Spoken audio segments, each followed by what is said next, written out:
Ni na udhocha yingi ni tawerasa skithuku wa nzomo na ke Sharon Ndinda ni woko alula mauvo kwanzia ya meko tupike na kunenania kwesela ile itatu kenda imwe itano na ambayo tumani mukuve na ndeni wa mitandao itu ya mekomukanile na tuyambia levoti letu menete wito ni kana Minister Muvyani wa Kinandu va Kenya Ukuru ya tani kwa monde ni wasoma budget ya mwaka wa ngili ile miongoni na ile ngili na miongoni ni tatu mawikaloni mambunge budget ya mwaka huu na ilani ya shilingi trilioni itatu katono itatu ya soma tenange mwaini uwa kana vandu va mwiwa thanthatu oundu kwithia wa ni kana kunenga mwanya maundu ma uteti ovamona kwani munene ukite mwini wa nyanya kati wa maundu alamane wa mwanya wambe ni vamona maundu ma kisomo wima wa mwi na serikali sia county kuongelangwa ilovia na indi kwa ilia Big Four agenda kana maundu ana manene ma serikali ya Jubilee ovamona kuvucha ukwati mwandiki wa mauvo Joseph Kitheka ni wakuvingwa vilingi wa mauvo na ilivote.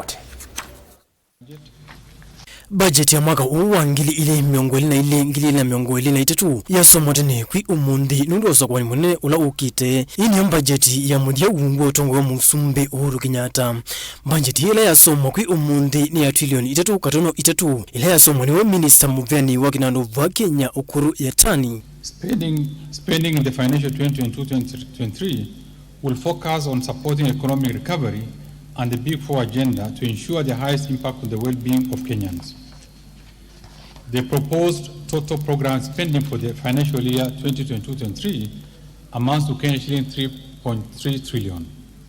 Mr. Speaker, as I mentioned earlier, the government is implementing the third economic stimulus program of Kenya shilling 30.1 billion to accelerate the pace of economic growth and sustain the gains realized so far. To further enhance the ongoing interventions, I propose a total of Kenya shilling 20.6 billion in this budget support implementation of various activities.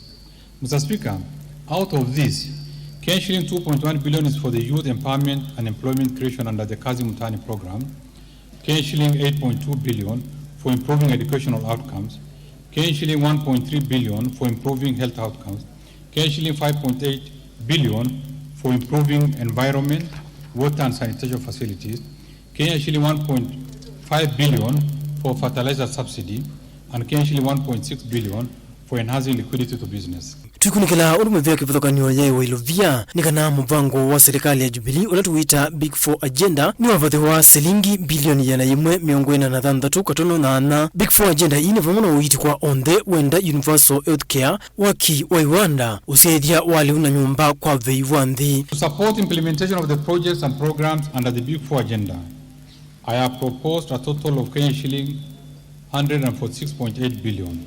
Mr. Speaker, we have continued to strengthen our healthcare systems in our quest for universal health coverage.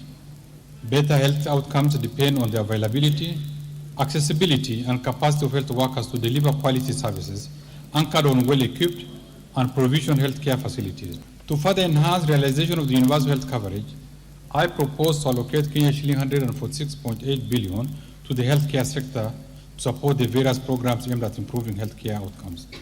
Kenya shilling 178 million towards ending drought emergencies in Kenya, and in addition, I have proposed an allocation of Kenya shilling 421 million for the livestock and crop insurance scheme to reduce the vulnerabilities of Kenyan farmers to diseases and natural disasters. Muvea wa Kusomwa na unawavathe wa shilingi bilioni mana atano miongo ina na ina katono inya. Muvea wa muwavathe wa shilingi bilioni mana atatu na 11 katono na anya. Muvea wa malelo na uwavathe wa shilingi bilioni mana eli na 12 katono itano.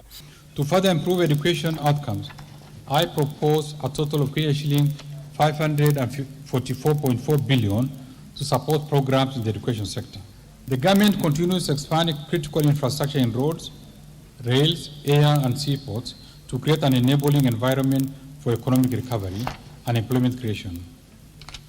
Towards this, I have proposed an allocation of Kenya shilling 212.5 billion to support construction of roads and bridges as well as their rehabilitation and maintenance. I have proposed an allocation of Kenya shilling 317.8 billion to support operations of the National Police Service, Defense and the National Intelligence Services. Waki wa musiwa matuko kana Konza City ni wavathe wa shilingi bilioni itano katono ili. To fast track the development of the Konza Technopolis City, I have proposed an allocation of Kenya shilling 5.2 billion for the horizontal infrastructure phase 1.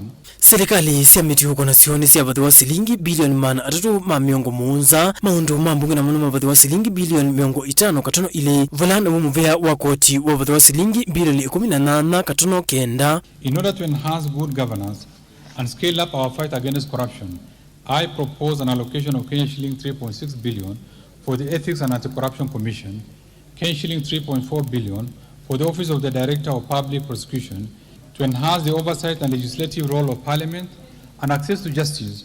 I propose an allocation of Kenya shilling 50.2 billion to Parliament and Kenya shilling 18.9 billion to the judiciary. The county governments will receive a proposed allocation of Kenya shilling 370 billion as equitable share in the financial 2022-2023.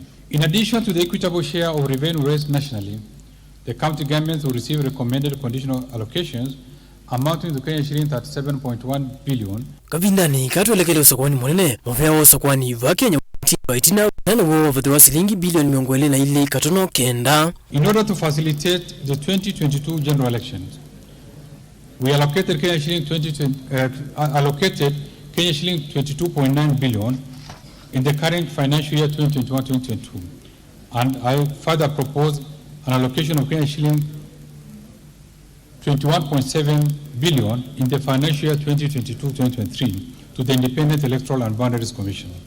Joseph Kitheka, Vilingi wa Mauvo.